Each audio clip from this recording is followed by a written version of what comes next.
If you look closely at the mechanics of the universe, you'll notice a recurring tension. Left to its own devices, reality tends to spiral toward collapse. This entropy takes many forms. Sometimes it looks like a planetary natural disaster. Other times it manifests as the slow creep of moral decay or the rise of forces that actively tear at the fabric of society. To counter this, Hindu mythology points to Lord Vishnu, the preserver. He is the specific force that intervenes whenever this entropy reaches a critical mass that threatens the existence of the universe itself. These interventions are the Dashavatara, 10 incarnations that appear in a specific chronological sequence. They begin with basic biological forms and gradually move toward higher levels of social and strategic complexity. As the nature of chaos changes over the lifespan of the cosmos, the defense mechanism changes with it.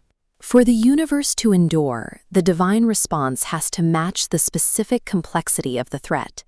In the earliest eras of existence, the threats were straightforward.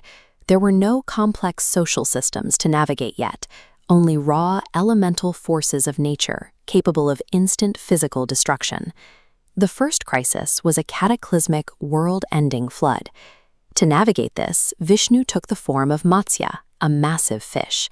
He didn't fight the water. He physically guided a boat carrying the seeds of life and knowledge until the tides receded. Subsequent threats followed this same physical pattern. In one instance, a mountain used by gods to churn the cosmic ocean began to sink. In another, a powerful demon dragged the entire earth into the darkest depths of the water. To counter this literal weight, Vishnu adopted massive, load-bearing forms. As Kurma, a giant tortoise, he anchored the sinking mountain on his back. As Varaha, a mighty boar, he dove into the depths, defeated the demon, and lifted the planet back to its orbit on his tusks. While the universe was in its infancy, chaos manifested as overwhelming physical pressure. Preserving reality required brute force anchors to hold the world together. As reality stabilized physically, the nature of the threat shifted. Chaos evolved into tyrants who learned how to manipulate the literal rules of the universe to their advantage. Consider the demon king Hiranyakashipu. He secured a divine blessing that made him impossible to kill by any man or any beast. By exploiting this legal logic, he created a state of invulnerability that allowed him to rule without fear of consequence.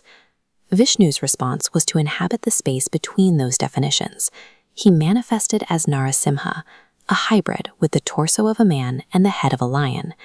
Because he was neither strictly human nor animal, he could bypass the blessing's protections and end the king's reign. Soon after, the threat became even more subtle. A king named Bali didn't use violence. He used his own reputation for generosity to accumulate enough merit to assume control over all three realms of existence. To counter a ruler who won the world through righteous behavior, Vishnu approached as Vamana, a humble dwarf, and asked for just 3 steps of land. Once Bali agreed, Vamana expanded to cosmic proportions, covering the heavens and earth in 2 strides and reclaiming the world through the king's own promise.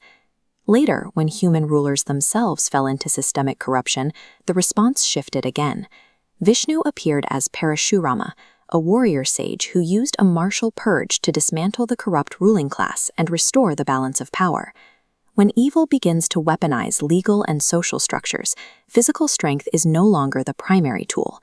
The divine mechanism shifts toward logic, loopholes, and targeted intervention to reset the order of the world. Eventually, we reach the peak of societal development. Physical survival is largely secured, but a new danger emerges: internal moral decay that threatens to dismantle humanity from within. The avatars adapt by shifting away from being lone executioners and becoming societal role models. Vishnu arrives as Rama, a king who endures a grueling exile and rescue mission to model the specific ideals of duty, honor, and loyalty for a complex civilization. With Krishna, the strategy deepens. During a massive civil war, he rarely engages in direct combat. Instead, he acts as a strategist, guiding the warrior Arjuna through the moral contradictions of the Bhagavad Gita, teaching humanity how to navigate duty in a world that is no longer black and white. This trajectory eventually leads to the Buddha, In this incarnation, the intervention discards weapons entirely to address the root of human suffering through mindfulness and the path to enlightenment. This move from protecting the body to addressing the mind suggests that as a society becomes more interconnected, its survival depends more on its philosophical health than its military strength. But the timeline of adaptation is not yet finished. We are currently living in the gap between the 10th and final node. This belongs to Kalki, the future avatar. Prophecy states he will appear at the very end of our current age, the Kali Yuga, when corruption and decay have become absolute. Kalki's role is distinct. He is not coming to offer a loophole or a lecture. When the moral decay of an age becomes irreversible, he is the mechanism for a total cosmic reset, clearing the way for a new era to begin. This pending arrival suggests that the struggle between Dharma and chaos isn't a war with a final victory, but an oscillating cycle. Order is established, it eventually decays, and the mechanism for a reset is triggered. Whether the threat is a primal flood drowning the world, or a slow spiritual decay rotting a society, the universe appears to have a built-in capacity to respond. No matter how the nature of destruction changes, the force of preservation adapts to meet it.